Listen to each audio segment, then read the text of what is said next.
high schoolers in all of China. Helen, her boyfriend, and 10 of Helen's little minions, including her right-hand wing woman, Coco. These are all international students whose parents are from China, and all of them, for whatever reason, hate Camellia. They drag Camellia out of the car, throw her onto the floor, and they make the next 5 hours a living hell. They throw ice cream on the ground. Clean it up. Use your hands. If she misses a spot, a high-heeled shoe would lift up from the ground and smash into her rib. One of the high schoolers took Camellia's phone and started smashing it into pieces in front of her on the ground, stomping her heels into it. Another girl kicked her in the back of the knees so that she was kneeling in front of them. And Helen laughed. But of course, in the beginning, Helen didn't even lift a finger. She just stood there, arms folded across her chest, literally, like Queen of the Flies, instructing her little minions where to beat, where to punch, where to kick. Coco's standing a little bit behind Helen, smoking a cigarette. One of the girls brings over a giant jug of cold water, and Helen nods in approval. They pour it all over Camellia. Her entire hair and body are drenched in cold water, and at this point, the sun has set. In LA, it gets pretty cold at night.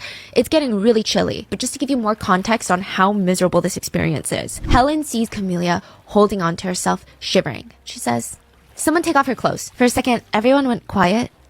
It's kind of an odd request. I mean, they never usually went that far. They would just beat people to a pulp, right? But getting them nude, it felt like it was crossing some sort of new barrier. Coco straightened her shoulders and said, "I'll do it." She asked 2 of the other girls to hold Camellia's arms while she was kneeling on the ground, and Coco forced all of her wet clothes off of her. So now Camellia is kneeling in the cold, completely nude, in a public park. So Coco removed the cigarette from her mouth, stared at it, smirked, walked over to naked Camellia and started burning it all over her chest and her nipples. She would hold it in place, waiting for Camellia to scream or cry, but she would not. One of the girls notices that Helen is losing her patience, and in an effort to prove herself to the queen, she brings out her lighter and suggests they just light Camellia on fire. Helen smiles and nods. They hold Camellia down, who again is not crying, not begging, not groveling at their feet. They try to light her hair on fire, but because these monsters, these people, had just soaked her completely in water, it doesn't work. Helen stared at all the parts of Camellia's chest that were basically burned and mutilated by Coco, but it just wasn't enough, because now Helen's thinking, she could hide these behind clothes. She could wear clothes to school tomorrow and no one would know. If we can't light her hair on fire, let's just cut it all off. She turns to her boyfriend and asks him to go home